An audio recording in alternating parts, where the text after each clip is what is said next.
Hello दोस्तों, आपका स्वागत है एमपीपीएससी पाठशाला में और मैं हूं नीलू। आप मेरे साथ पढ़ रहे थे निर्माण आईएएस की मध्य प्रदेश के भूगोल यूनिट 4 से संबंधित बुक, जिसके अंतर्गत हम जल संसाधन चैप्टर कंप्लीट कर चुके हैं। उसके एमसीक्यू भी हमने कंप्लीट कर लिए हैं और बहुत सारे चैप्टर मतलब इसके पहले के 6 चैप्टर हम कंप्लीट कर चुके हैं। तो वो वीडियोज़ आपको मेरे यूट्यूब चैनल की प्ले लिस्ट में मिल जाएंगे, तो आप वहाँ से उनको देख सकते हैं। आज हम पढ़ने वाले हैं जलवायु। तो चलिए स्टार्ट करते हैं। अगर आप लोग को वीडियो पसंद आए तो प्लीज़ लाइक करें, शेयर करें और कमेंट करके प्लीज़ बताएं, ठीक है। और बहुत सारा लाइक करें प्लीज़। आप लोग का लाइक मेरे लिए बहुत ज़्यादा मोटिवेशन वाला काम करता है। सो चलिए स्टार्ट करते हैं। जलवायु। मध्य प्रदेश भारत के मध्य में स्थित है, जिस कारण प्रदेश की जलवायु की विशेषताएं भारत की जलवायु की विशेषताओं से मिलती हैं। मध्य प्रदेश भारत के मध्य में स्थित है, जिस कारण प्रदेश की जलवायु की विशेषताएं भारत की जलवायु की विशेषताओं से मिलती हैं। अतः मॉनसूनी जलवायु की सभी विशेषताएं मध्य प्रदेश में मिलती हैं। तो मध्य प्रदेश में कैसी जलवायु है? मॉनसूनी जलवायु है। मध्य प्रदेश की जलवायु उष्णकटिबंधीय मॉनसूनी जलवायु है, किंतु मध्य प्रदेश एक भू आविष्टित राज्य है, जिस कारण यहाँ महाद्वीपीय जलवायु भी पाई जाती है। तो कौन कौन सी? मध्य प्रदेश उष्णकटिबंधीय मॉनसूनी जलवायु पाई जाती है यहाँ पे, और महाद्वीपीय जलवायु भी पाई जाती है। शीत और ग्रीष्म ऋतुओं में वायुदाब रेखाएं पूर्व से पश्चिम को जाती हैं। तो कहाँ से जाती हैं? शीत और ग्रीष्म ऋतुओं में जो वायुदाब रेखाएं हैं वह पूर्व से पश्चिम की ओर जाती हैं। जुलाई में 1000 मिलीबार वायुदाब रेखा मध्य प्रदेश के बीच से गुजरती है। तब हवाओं की दिशा पश्चिम तथा दक्षिण पश्चिम से उत्तर पूर्व की ओर होती है। तो जब 1000 मिलीबार वायुदाब की रेखा मध्य प्रदेश के बीच से गुजरती है, तब हवाओं की दिशा पश्चिम तथा दक्षिण पश्चिम से उत्तर पूर्व की ओर रहती है। जनवरी में 1030 मिलीबार की समदाब रेखा पुनः मध्य प्रदेश से गुजरती है तथा हवाओं की दिशा उत्तर तथा उत्तर पश्चिम की ओर रहती है। मध्य प्रदेश की अवस्थिति भारत के मध्य में होने के कारण यहाँ समुद्री प्रभाव कम दिखाई देता है, जिससे तटीय प्रदेशों की तुलना में वर्षा कम होती है तथा वार्षिक और दैनिक तापांतर अधिक रहता है। चलिए आगे बढ़ते हैं। जलवायु के अध्ययन में प्रमुख रूप से 3 बिंदुओं को देखा जाता है। पहला तापमान, दूसरा वर्षा और तीसरा ऋतुएं। तो तीनों को हमें देखना है। पहला हम तापमान देखेंगे। तापमान के आधार पर मध्य प्रदेश अति तापीय वर्ग में आता है। कौन से वर्ग में आता है? अति तापीय वर्ग के अंतर्गत आता है। मध्य प्रदेश में तापमान को समुद्र से दूरी तथा सतह से ऊंचाई प्रभावित करती है, क्योंकि भू आविष्टित राज्य है और समुद्र से बहुत ज़्यादा दूर है। तो मध्य प्रदेश के तापमान को समुद्र से दूरी तथा सतह से ऊंचाई प्रभावित करती है। औसत तापमान सूर्य ताप पर निर्भर करता है। 21 मार्च के बाद सूर्य के उत्तरायण होने पर सूर्य किरणें सीधी पड़ती हैं और 21 जून को कर्क रेखा के पास सूर्य लंबवत होता है। तो सूर्य लंबवत कब होता है? सूर्य लंबवत 21 जून को होता है। कर्क रेखा मध्य प्रदेश के 14 जिलों से होकर गुजरती है तथा इनकी स्थिति मध्य प्रदेश के मध्य में है। इसकी स्थिति कैसी है? मध्य प्रदेश के मध्य में है। तो 14 जिलों से होकर गुजरती है कर्क रेखा मध्य प्रदेश की। मार्च में सूर्य के उत्तरायण होने के कारण संपूर्ण मध्य प्रदेश में तापमान बढ़ने लगता है, लेकिन तापमान का वितरण असमान है। तो ऐसा ज़रूरी नहीं है कि मार्च के समय हर कहीं क्या हो, एक साथ टेम्परेचर बढ़े। मार्च में तापमान बढ़ता है परंतु असमान रूप से बढ़ता है, इनका वितरण असमान होता है। प्रदेश के दक्षिणी भागों में तापमान अधिक पाया जाता है। तो प्रदेश के दक्षिणी भागों में तापमान अधिक पाया जाता है। समताप रेखाएं पश्चिम से पूर्व की ओर चलती हैं। समताप रेखाएं पूर्व से पश्चिम की ओर चलती हैं। इस समय स्थलीय भाग अधिक गर्म नहीं होता, जिससे तापमान नीचे रहता है। कर्क रेखा की स्थिति के कारण मध्य प्रदेश में तापमान बढ़ता है तथा उत्तर पश्चिम में निम्न क्षेत्र बन जाता है। तो कर्क रेखा की स्थिति के कारण मध्य प्रदेश में तापमान बढ़ता है और उत्तर पश्चिम में निम्न दाब क्षेत्र बन जाता है। वायुदाब का ढाल दक्षिण से उत्तर पश्चिम रहता है और वायुदाब का जो ढाल है वह दक्षिण से उत्तर पश्चिम रहता है तथा हवा भी इसी दिशा में चलती है, मतलब दक्षिण से उत्तर पश्चिम की ओर चलती है।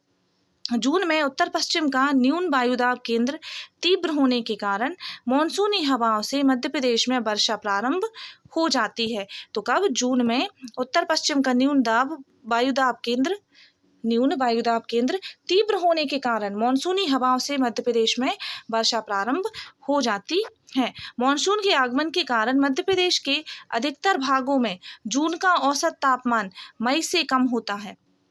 21 सितंबर के बाद सूर्य दक्षिणायन होने के कारण सूर्य की किरणें तिरछी हो जाती हैं, जिससे तापमान गिरने लगता है।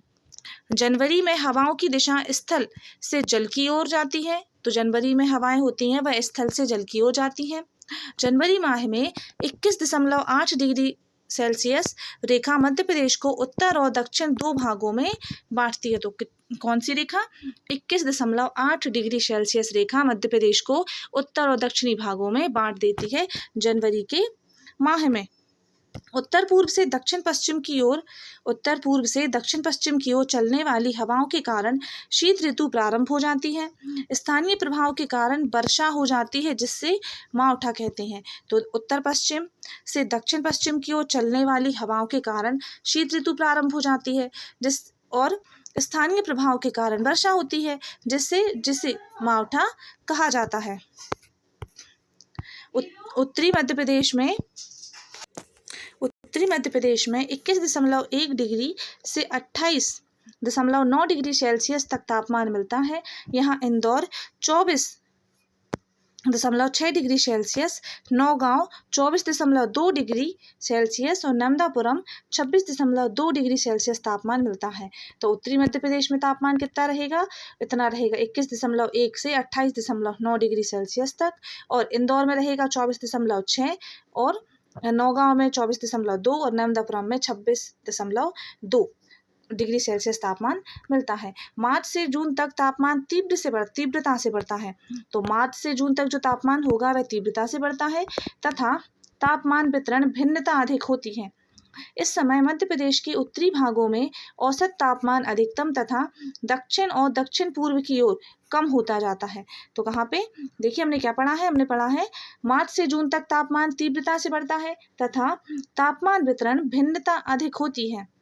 इस समय मध्य प्रदेश के उत्तरी भागों में औसत तापमान अधिकतम तथा दक्षिण और दक्षिण पूर्व की ओर कम होता जाता है। उत्तरी भागों में मई माह का औसत तापमान 42 डिग्री सेल्सियस से ऊपर रहता है। कब रहता है? मई माह में के उत्तरी भागों में, मई के महीने में उत्तरी भागों में जो औसत तापमान होता है वह 42 डिग्री सेल्सियस से ऊपर रहता है, तथा दक्षिण और दक्षिण पूर्वी भागों में तापमान कम रहता है। चलिए ये मैप है, आप लोग ये मैप देख लीजिएगा। ये मई का औसत तापमान है। जून माह में नीमच 31.2 डिग्री सेल्सियस, जबलपुर में 31.3 डिग्री सेल्सियस, खंडवा में 31.5 डिग्री सेल्सियस तक तापमान रहता है। ये जून महीने का है, तो जून में ऐसा रहता है। मानसून आगमन से जून का औसत तापमान प्रदेश में मई माह से कम होता है। मानसून आगमन से जून का औसत तापमान प्रदेश में मई माह से कम होता है, तथा जुलाई में यह और कम हो जाता है। कब हो जाता है? जून का औसत तापमान प्रदेश में मई माह से कम होता है, तथा जुलाई में यह और कम हो जाता है। जुलाई में सागर 26.6 degree Celsius, Jabalpur 26.9 degree Celsius, Satna 28.4 degree Celsius तापमान मिलता है। ये जुलाई की बात हो रही है। सितंबर अक्टूबर में तापमान फिर से बढ़ने लगता है, जिसे प्रदेश में द्वितीय ग्रीष्म ऋतु कहा जाता है। तो क्या कहते हैं? द्वितीय ग्रीष्म ऋतु कहलाती है सितंबर और अक्टूबर का महीना। ये इंपॉर्टेंट है, इसको पढ़ लीजिएगा, याद कर लीजिएगा कि सितंबर और अक्टूबर को द्वितीय ग्रीष्म ऋतु कहते हैं। अक्टूबर से जनवरी तक तापमान में गिरावट रहती है, तथा उत्तरी भागों में दक्षिण की अपेक्षा तापमान कम रहता है। तो कहाँ पे? उत्तरी भागों में दक्षिण की अपेक्षा तापमान कम रहता है अक्टूबर से जनवरी तक। आगे बढ़ते हैं। जनवरी माह में Gwalior 15.3 degree Celsius, Narmadapuram 19.6 degree Celsius तापमान रहता है। ये जनवरी की बात है। अधिक वनस्पति तथा ऊंची पहाड़ी क्षेत्र होने के कारण पचमढ़ी में तापमान अधिक गिर जाता है। ग्वालियर, दतिया, टीकमगढ़ आदि में वनस्पति की कमी तथा मैदानी भाग होने के कारण यहाँ गर्मी अधिक पड़ती है। उत्तरी भारत में शीत तथा ग्रीष्म ऋतु में वार्षिक तापांतर में भिन्नता पाई जाती है। उत्तरी भाग में शीत तथा ग्रीष्म ऋतु में वार्षिक तापांतर में भिन्नता पाई जाती है, इसे महाद्वीपीयता का लक्षण कहा जाता है। तो क्या कहलाता है ये महाद्वीपीयता का लक्षण कहलाता है। अब ये देखिए, ये जनवरी के औसत माह का मैप है। ये दोनों मैप देख सकते हैं आप लोग। ये मई माह का था, ये वाला मई माह का था, और ये वाला जनवरी के औसत तापमान का मैप है। चलिए आगे बढ़ते हैं। और ये जो मैप लिए गए हैं, ये मध्य प्रदेश हिंदी ग्रंथ अकादमी से लिए गए हैं। प्रदेश के दक्षिणी हिस्सों में वार्षिक तापांतर कम रहता है, क्योंकि समुद्री प्रभाव तथा विषुवत रेखा की निकटता के कारण यहाँ तापमान ऊंचा रहता है। सामान्यतः तापमान ऊंचा रहता है। औसतन अधिकतम और न्यूनतम दैनिक तापमान सबसे कम दिसंबर में मिलता है। तो औसतन जो अधिकतम और न्यूनतम दैनिक तापमान होता है वह सबसे कम दिसंबर में मिलता है। तो सागर में जनवरी के महीने में मिलता है ये। गुना, सतना, इंदौर में न्यूनतम औसत दैनिक तापमान दिसंबर में सबसे कम पाया जाता है। तो गुना, सतना, इंदौर में न्यूनतम औसत दैनिक तापमान दिसंबर में सबसे कम पाया जाता है, और इसके विपरीत अधिकतम सबसे कम जनवरी में पाया जाएगा। राज्य में औसत से अधिक दैनिक तापमांतर मई माह में मिलता है। ये इंपॉर्टेंट है, ये भी याद रख लीजिएगा कि राज्य में औसत से अधिक दैनिक तापमांतर कहाँ मिलता है, तो भाई मई के महीने में मिलता है। ग्वालियर में अधिकतम 43.1 डिग्री सेल्सियस तथा न्यूनतम 28.6 डिग्री सेल्सियस तथा पचमढ़ी में 35 डिग्री सेल्सियस तथा न्यूनतम 23.9 डिग्री सेल्सियस तापमान मिलता है। तो ये ग्वालियर और पचमढ़ी की बात हो गई है। मध्य प्रदेश के लगभग सभी भागों में दैनिक तापांतर मार्च में सबसे अधिक होता है। तो कहाँ पे होता है? सभी जिलों में लगभग दैनिक तापांतर मार्च में सर्वाधिक होता है। इसका कारण आकाश स्वच्छ तथा आर्द्रता का कम होना होता है। अब हम वर्षा देख लेते हैं। सेकंड नंबर पे हमारा ये वर्षा है। मध्य प्रदेश वर्षा की मात्रा की दृष्टि से मध्य स्थिति वाला राज्य है।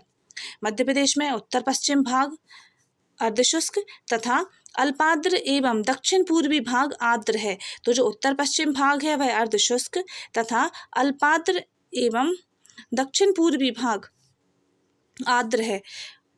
मध्य प्रदेश में औसत वार्षिक वर्षा 100 से 125 सेंटीमीटर होती है। तो कितनी होती है? औसत वार्षिक वर्षा 100 से 125 सेंटीमीटर होती है। औसत वार्षिक वर्षा गोहद भिंड में 62.4 सेंटीमीटर तथा झाबुआ में 77.6 सेंटीमीटर से लेकर पचमढ़ी में 273.3 सेंटीमीटर तक होती है। मध्य प्रदेश में दक्षिण पश्चिम मानसून की दोनों शाखाओं अरब सागर और बंगाल की खाड़ी से वर्षा होती है। तो कौन सी शाखाओं से?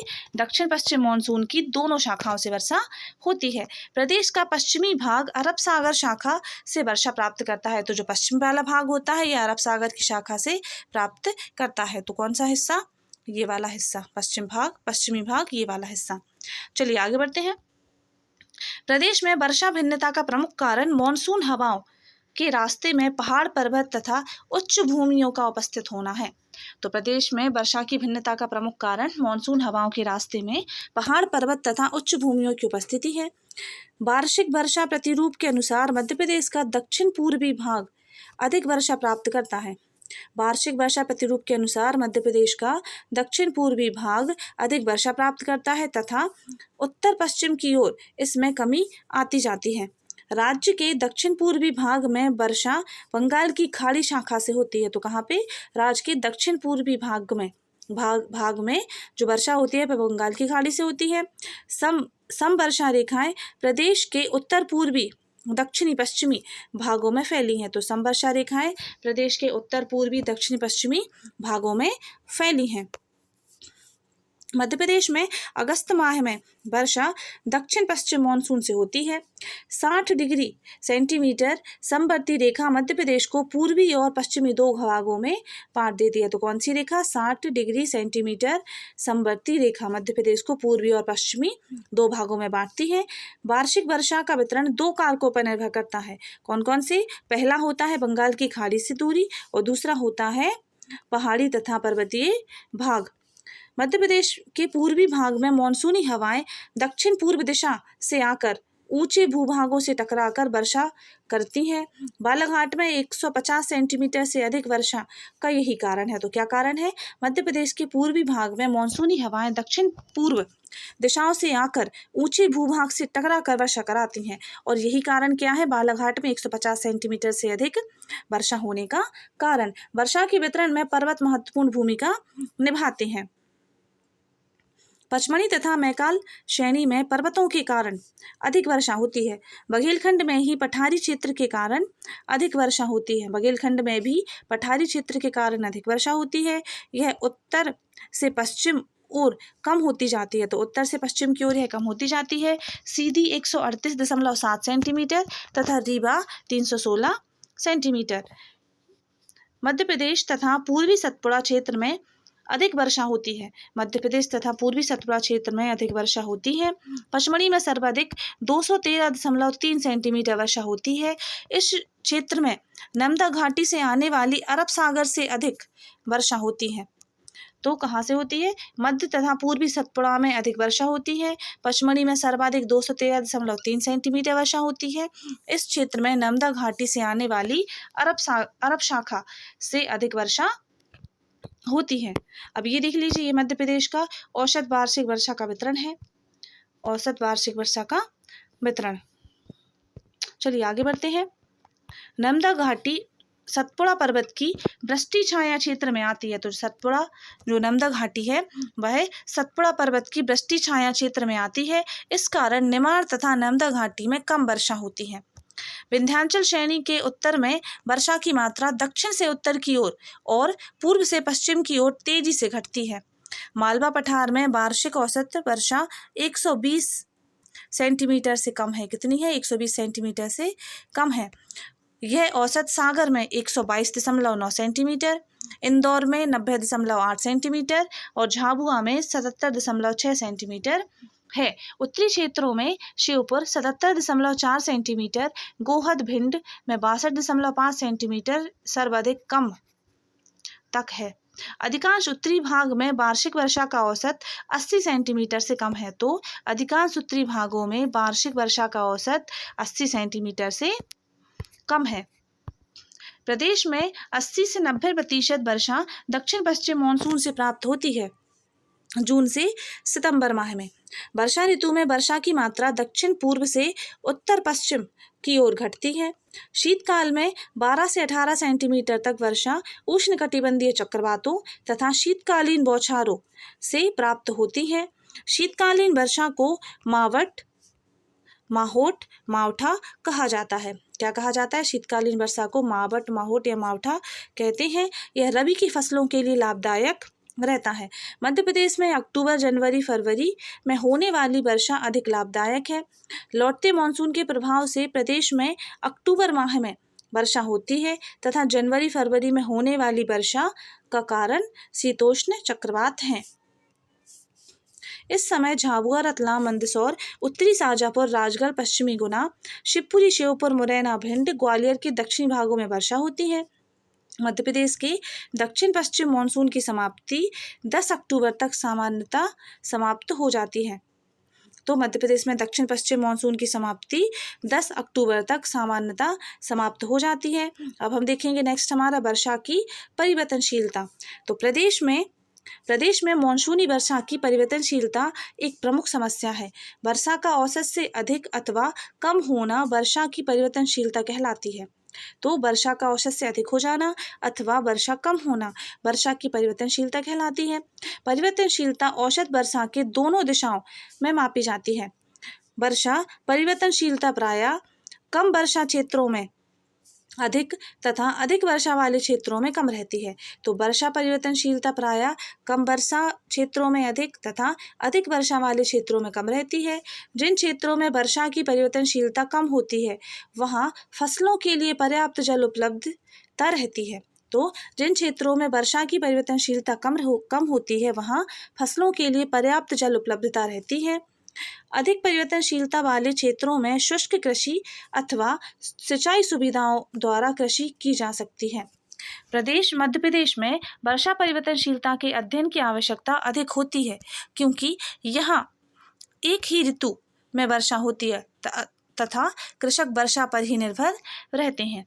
मध्य प्रदेश में वर्षा की परिवर्तनशीलता दक्षिण पूर्व से, कहाँ से, दक्षिण पूर्व से उत्तर पश्चिम की ओर बढ़ती है। तो कहाँ से बढ़ती है ये, दक्षिण पूर्व से उत्तर पश्चिम की ओर बढ़ती है। दक्षिण पश्चिम से उत्तर पूर्व पश्चिम की ओर बढ़ती है। दक्षिण पूर्व में 15% तथा उत्तर पश्चिम में 35% तक है। दक्षिण पूर्व में 15% है और उत्तर पश्चिम में 35% है। मालवा पठार में वर्षा परिवर्तनशीलता 25% से 35% के बीच रहती है। तो मालवा पठार में कितनी, 25 से 35% के बीच में रहती है। मध्य प्रदेश के मध्य भाग में यह परिवर्तनशीलता 25% से कम मिलती है। शहडोल में 10.9% न्यूनतम से लेकर भिंड में 48.4% तक तथा खरगोन में 48.9% जो कि सर्वाधिक तक वर्षा परिवर्तनशीलता मिलती है। तो कहाँ पे है, जो शहडोल में 10.9% परिवर्तनशीलता जो कि न्यूनतम है और खरगोन में कितनी है, 48.9% जो कि सर्वाधिक है। मध्य प्रदेश की औसत वर्षा परिवर्तनशीलता 19.5% है। तो मध्य प्रदेश की औसत वर्षा परिवर्तनशीलता कितनी है, तो वह है 19.5%। प्रदेश के दक्षिण पूर्वी भागों में वर्षा अधिक होने के कारण यहाँ परिवर्तनशीलता कम हो जाती है या कम रहती है। उत्तरी भाग में कम वर्षा के कारण परिवर्तनशीलता अधिक है। उत्तरी भागों में कम वर्षा के कारण परिवर्तनशीलता अधिक है और दक्षिण पूर्वी भागों में वर्षा अधिक होने के कारण परिवर्तनशीलता कम है। वर्षा की मात्रा तथा वर्षा परिवर्तनशीलता के मध्य विपरीत संबंध होता है। क्या होता है, वर्षा की मात्रा और वर्षा परिवर्तनशीलता के मध्य विपरीत संबंध होता है। जहाँ पर वर्षा की परिवर्तनशीलता अधिक होगी वहाँ कृषि के लिए सिंचाई करना आवश्यक हो जाता है। वर्षा परिवर्तनशीलता के आधार पर प्रदेश के 23 जिलों के 105 विकास खंड सूखाग्रस्त घोषित किए गए हैं। तो वर्षा की परिवर्तनशीलता के आधार पर 23 जिलों के 105 विकास खंड सूखाग्रस्त घोषित किए गए हैं।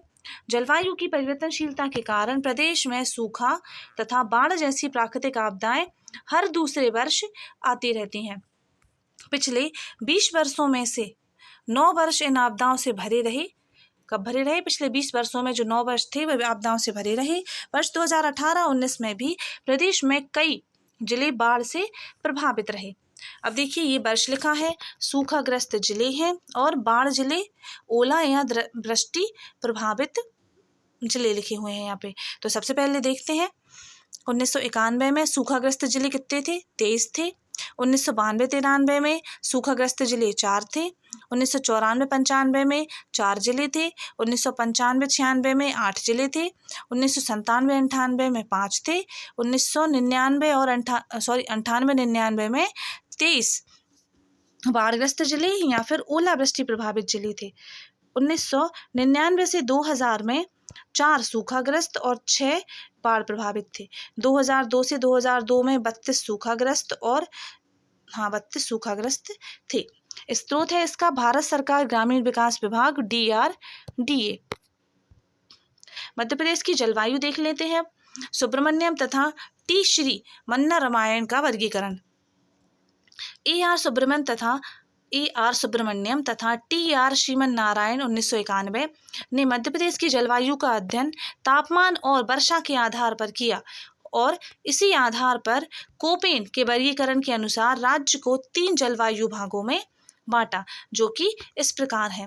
पहला है अर्धशुष्क अथवा स्टेपी प्रकार, दूसरा गर्म शीतोष्ण वर्षा जलवायु और तीसरा उष्णकटिबंधीय आर्द्र एवं शुष्क जलवायु। अब पहला देखते हैं आर्द्र शुष्क तथा स्टेपी प्रकार की जलवायु। तो इस जलवायु का मध्य प्रदेश राज्य के उत्तर पश्चिम में नीमच मंदसौर जिलों तथा उत्तर में चंबल घाटी के जिलों, श्योपुर, मुरैना, शिवपुरी, भिंड, दतिया और ग्वालियर जिलों के अधिकांश भाग पर है। तो इसका विस्तार कहाँ पे है, अर्धशुष्क और स्टेपी पेटी का, तो यह नीमच मध्य प्रदेश के उत्तर पश्चिम में नीमच मंदसौर जिलों तथा उत्तर में चंबल घाटी के जिलों, श्योपुर, मुरैना, शिवपुरी, भिंड, दतिया और ग्वालियर जिलों के अधिकांश भागों में है। दूसरे नंबर पर देखते हैं गर्म शीतोष्ण वर्षा जलवायु। प्रदेश में शुष्क शीत जलवायु तथा गर्म ग्रीष्म काल का विस्तार राज्य के मध्य भाग में पश्चिम से पूर्व तक विस्तृत भूभाग पर है। उष्णकटिबंधीय आर्द्र एवं शुष्क जलवायु थर्ड पॉइंट है। तो यह जलवायु मध्य प्रदेश राज्य के सीमित दक्षिण भाग पर पाई जाती है। अब नेक्स्ट देख लेते हैं। नेक्स्ट है हमारा थॉर्नथ्वेट के अनुसार जलवायु का वर्गीकरण। मध्य प्रदेश राज्य का अधिकांश भाग अति तापीय वर्ग में आता है। जलवायु के अन्य तत्वों के साथ जल संतुलन पर विचार कर तथा थॉर्नथ्वेट की जलवायु के वर्गीकरण की विधि का उपयोग करके राज्य को 3 प्रकार की जलवायु प्रदेशों में बांटा गया है। तो कितने प्रकार में बांटा गया है? 3 प्रकार में। कौन कौन से हैं देख लेते हैं। प्रदेश की जलवायु प्रदेशों में बांटा गया है 3 प्रकार की में। तो पहला है तर अल्पार्द्र जलवायु, दूसरी है शुष्क अल्पार्द्र जलवायु तथा तीसरी है अर्ध शुष्क जलवायु। अब इनको देख लेते हैं हम। ये थॉर्नथ्वेट के जलवायु का मैप है, जलवायु प्रदेश का। कोपेन का वर्गीकरण देखें। कोपेन ने मध्य प्रदेश की जलवायु को 3 भागों में विभाजित किया है। कितने भागों में? 3 भागों में विभाजित किया है। पहला है AW, उष्णकटिबंधीय सवाना। राज्य का अधिकांश भाग अति तापीय वर्ग में आता है। किस भाग में आता है? तो अति तापीय वर्ग में आता है। CWG, गर्म ग्रीष्म भूमध्य सागरीय। इसका विस्तार राज्य के मध्य भाग में पश्चिम पूर्व रतलाम, झाबुआ, इंदौर, गुना, विदिशा, सागर, टीकमगढ़, छतरपुर, छिंदवाड़ा, पांढुर्णा, सतना, सीधी, शहडोल, जबलपुर, मंडला आदि जिलों में है। तो CWG का कहाँ पे है? गर्म शीतोष्ण भूमध्य सागरीय। इसका विस्तार राज्य के मध्य भाग में पश्चिम पूर्व रतलाम, झाबुआ, इंदौर, गुना, विदिशा, सागर, टीकमगढ़, छतरपुर, छिंदवाड़ा, पांढुर्णा, सतना, सीधी, शहडोल, जबलपुर, मंडला आदि जिलों में है। अब थर्ड देख लेते हैं BSH गर्म अर्ध शुष्क जलवायु है। इसका विस्तार उत्तर पश्चिम में नीमच, श्योपुर, मंदसौर, श्योपुर, मुरैना, शिवपुरी, भिंड, दतिया, ग्वालियर जिलों में है। आगे बढ़ते हैं। ये कोपेन के जलवायु वर्गीकरण का मैप है। अब मध्य प्रदेश के प्रमुख जलवायु क्षेत्र देखते हैं। तो पहला है उत्तर का मैदान। इसका विस्तार नीमच, अशोकनगर, भिंड, दतिया, मुरैना, छतरपुर, पन्ना, सतना के उत्तरी भागों में है। जलवायविक दशाएं देखें तो जलवायविक दशाओं में गर्मी में अधिक गर्मी और शीत ऋतु में अधिक ठंड पड़ती है। वर्षा की बात करें तो 75 सेंटीमीटर औसत वर्षा वाला क्षेत्र है। यहाँ वर्षा दोनों शाखाओं यथा बंगाल की खाड़ी और अरब सागर शाखा से होती है। तो ये जो उत्तर का मैदान है, यहाँ पे वर्षा बंगाल की खाड़ी और अरब सागर की खाड़ी दोनों से होती है और औसत वर्षा कितनी होती है? 75 सेंटीमीटर। और गर्मी में अधिक गर्मी और शीत ऋतु में अधिक ठंड होती है। यहाँ पर तापमान देखें तो जनवरी का औसत तापमान 10 डिग्री सेल्सियस तथा मई में 42 डिग्री सेल्सियस ताप रहता है। मालवा का पठार विस्तार मंदसौर, इंदौर, देवास, धार, शाजापुर, आगर, मालवा, सागर, राजगढ़, उज्जैन, भोपाल, रतलाम, झाबुआ, सीहोर, विदिशा, रायसेन आदि हैं। जलवायविक दशाएं देखें तो साधारण ठंड और साधारण गर्मी होती है। वर्षा अरब सागर की मुंबई शाखा से वर्षा होती है और कितनी 50 से 75 सेंटीमीटर तक होती है। तापमान ग्रीष्म ऋतु में 42 डिग्री सेल्सियस तथा शीत ऋतु में 20 डिग्री सेल्सियस तक रहता है। तो कितना रहता है? ग्रीष्म ऋतु में 42 डिग्री सेल्सियस और शीत ऋतु में 20 डिग्री सेल्सियस रहता है। विंध्य पर्वत श्रृंखला, इसका विस्तार पन्ना, रीवा, दमोह, सागर, सतना, मैहर में है। और जलवायविक दशाओं की बात करें तो 50 से 100 सेंटीमीटर वर्षा होती है। अरब सागर और बंगाल की खाड़ी दोनों शाखाओं से वर्षा होती है। वर्षा सेंटीमीटर में देखें तो अरब सागर की मुंबई शाखा से वर्षा अरब सागर की मुंबई शाखा से वर्षा 50 से 75 सेंटीमीटर तक होती है। चलिए आगे बढ़ते हैं। अब हम इसका तापमान देखते हैं। अब हम तो 42 से 45 ग्रीष्म ऋतु में 42 से 45 डिग्री सेल्सियस और शीत ऋतु में 4 डिग्री सेल्सियस रहता है। अब हमारा नेक्स्ट है नर्मदा सोन घाटी एवं दक्षिण पूर्वी क्षेत्र। इसका विस्तार अनूपपुर, मंडला, डिंडोरी, जबलपुर, नरसिंहपुर, कटनी आदि जिले में है। वर्षा देखें तो 125 से 150 सेंटीमीटर तक और दोनों शाखाओं से होती है। और तापमान ग्रीष्म ऋतु में 40 डिग्री सेल्सियस तथा शीत ऋतु में 25 डिग्री सेल्सियस होता है। और उमस भरी गर्मी के कारण मौसम कष्टदायक रहता है। कैसा रहता है? उमस भरी गर्मी के कारण मौसम कष्टदायक रहता है। मध्य प्रदेश की जलवायु को प्रभावित करने वाले कारक देखें। अब तो पहला कारक क्या है? पहला है बंगाल की खाड़ी से नेक्स्ट है उत्तर में हिमालय की उपस्थिति, दक्षिण में पठार और पहाड़ियाँ, धरातलीय उच्चावच, काल वैशाखी ग्रीष्मकालीन तूफान, दक्षिण पश्चिमी मानसून की क्रियाशीलता, भौगोलिक स्थिति एवं अक्षांशीय विस्तार और समुद्र से दूरी। अब हमारा नेक्स्ट है मध्य प्रदेश में ऋतुएं।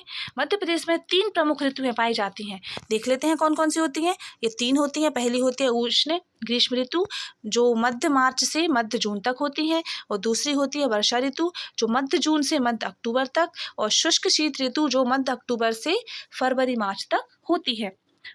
उष्ण ग्रीष्म ऋतु, स्थानीय नाम इसका यूनाला है। तो अब हम ग्रीष्म ऋतु पढ़ेंगे। उष्ण ग्रीष्म ऋतु, स्थानीय नाम यूनाला है। ये याद रखिएगा, ये इंपॉर्टेंट है, ये पूछा जा सकता है। मध्य प्रदेश में ग्रीष्म ऋतु मध्य मार्च से लेकर मध्य जून तक रहती है, जो कि अभी चल रहा है। 15 से 20 जून तक मानसून का आगमन है।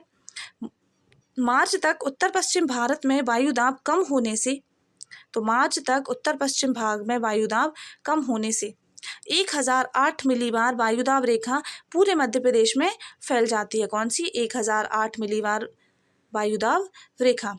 मई में सूर्य की किरणें सीधी पड़ने के कारण मध्य प्रदेश में 999 मिलीबार तथा 1000 मिलीबार रेखा वायुदाब रेखाएं पश्चिम से पूर्व की ओर जाती हैं मई महीने में।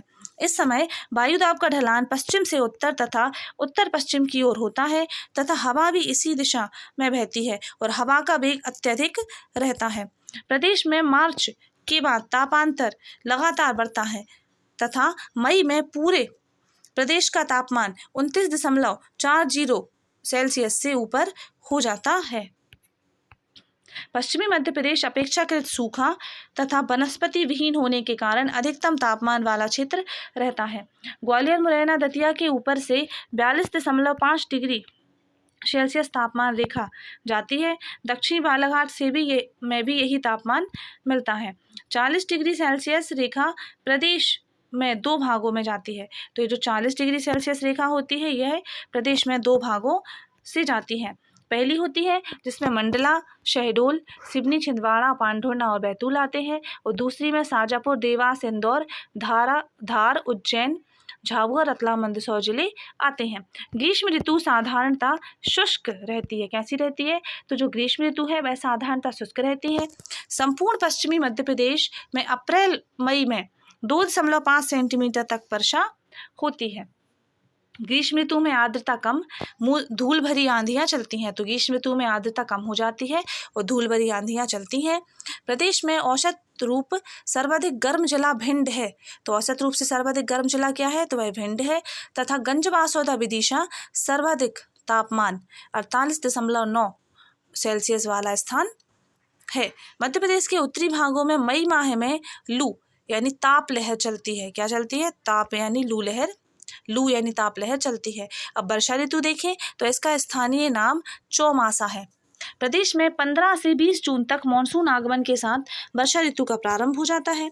इस समय आर्द्रता बढ़ने के साथ साथ संपूर्ण मध्य प्रदेश में हवाओं की दिशा पश्चिम और दक्षिण हो जाती है। ये हवाएं नर्मदा ताप्ती घाटी तथा दक्षिण में पेंच नदी घाटी से प्रदेश में प्रवेश करती हैं तथा पर्वतीय क्षेत्रों से टकराकर वर्षा कराती हैं। वर्षा के कारण तापमान में गिरावट आने लगती है। जून जुलाई में तापमान में पर्याप्त अंतर मिलता है। उत्तरी भागों में देखें तो उत्तरी भागों में 26.6 डिग्री सेल्सियस से 29.4 डिग्री सेल्सियस के मध्य तापमान पाया जाता है तथा दक्षिण भाग में 23.9 डिग्री सेल्सियस से 26.6 डिग्री सेल्सियस तक तापमान मिलता है। जुलाई माह में संपूर्ण पूर्वी मालवा में वर्षा होती है। पश्चिम में भोपाल तथा सीहोर तक 16 सेंटीमीटर वर्षा, बालाघाट, जबलपुर में औसत वर्षा 18 सेंटीमीटर तक होती है। पश्चिम में 10.12 सेंटीमीटर वर्षा होती है।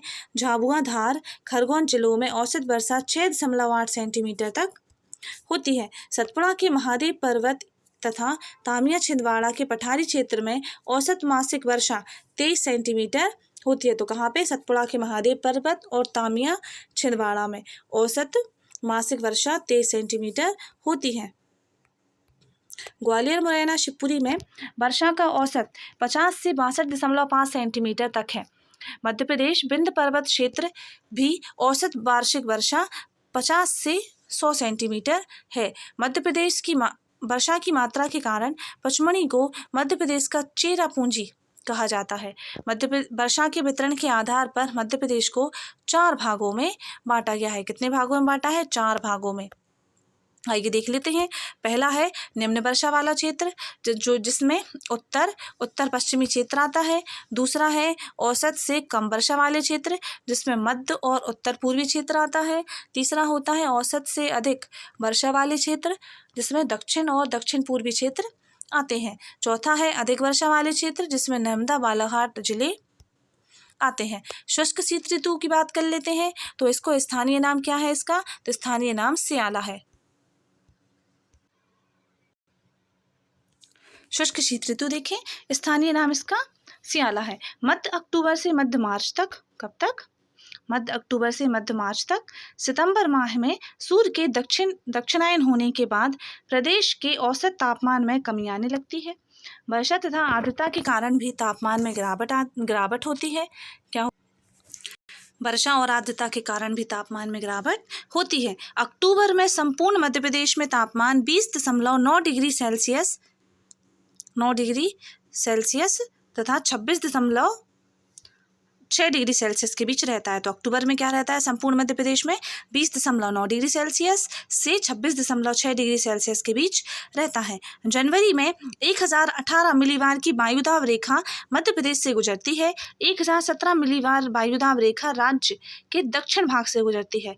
तो कहाँ से गुजरती है? जनवरी में 1018 की और 1017 राज्य के दक्षिण भाग से गुजरती है।